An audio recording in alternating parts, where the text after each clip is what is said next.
മുഖ്യമന്ത്രിയുടെ വീട്ടിലോ ക്ലിഫ് ഹൗസിലോ ഓഫീസിലോ എവിടെയെങ്കിലും പോയിട്ട് നമുക്കൊരു ആരോപണം ഉന്നയിക്കാൻ കഴിയും വിധം മുഖ്യമന്ത്രിയെ കാണുകയാണോ ഈ പ്രതി ചെയ്തിട്ടുള്ളത്?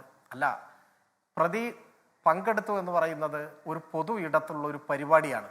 ആ പരിപാടിയിൽ മുഖ്യമന്ത്രി അധികാരത്തിലേറിയ സമയത്ത് വിശേഷിപ്പിച്ച ഒരു അവതാരത്തിൻ്റെ റോളിലാണോ പങ്കെടുത്തത്? മുഖ്യമന്ത്രിയുടെ ഒരു ശിങ്കിടി, ഒരു സിൽബന്തി ആയിട്ടാണോ പങ്കെടുത്തത്? അല്ല. അത് ഒരു ആംബുലൻസ് പോലീസ് സേനയ്ക്ക് ഒരു ജ്വല്ലറി ഗ്രൂപ്പ്, ഞാൻ അങ്ങനെയാണ് മനസ്സിലാക്കുന്നത്, സംഭാവന കൊടുക്കുകയാണ്. ആ ജ്വല്ലറി ഗ്രൂപ്പിന്റെ ശിങ്കിടിയായിട്ടോ കയ്യാളായിട്ടോ മറ്റോ ആണ് അദ്ദേഹം അവിടെ വന്നിട്ടുള്ളത്. അതിന് നമ്മൾ എങ്ങനെ മുഖ്യമന്ത്രിയെ ആക്ഷേപിക്കും? പോലീസ് സേനയുടെ കൂടി മന്ത്രി എന്ന നിലയിൽ ഇങ്ങനെ ഒരു കാര്യം, ഒരു വ്യവസായ ഗ്രൂപ്പ് പോലീസ് സേനയ്ക്ക് ആംബുലൻസ് കൊടുക്കുമ്പോൾ ആ ചടങ്ങിൽ പങ്കെടുത്തതിൻ്റെ പേരിൽ മുഖ്യമന്ത്രിയെ നമുക്ക് കുറ്റപ്പെടുത്താൻ പറ്റുമോ? ആ വീഡിയോ ദൃശ്യം ഞാൻ കണ്ടു. അതിൽ ഈ മുഖ്യമന്ത്രിയും പ്രതിയും മുഖാമുഖം കാണുമ്പോൾ ഒരു പരിചയം പോലും മുഖ്യമന്ത്രിയുടെ മുഖത്തില്ല, ഒരു വാക്കുപോലും മുഖ്യമന്ത്രി പറയുന്നില്ല.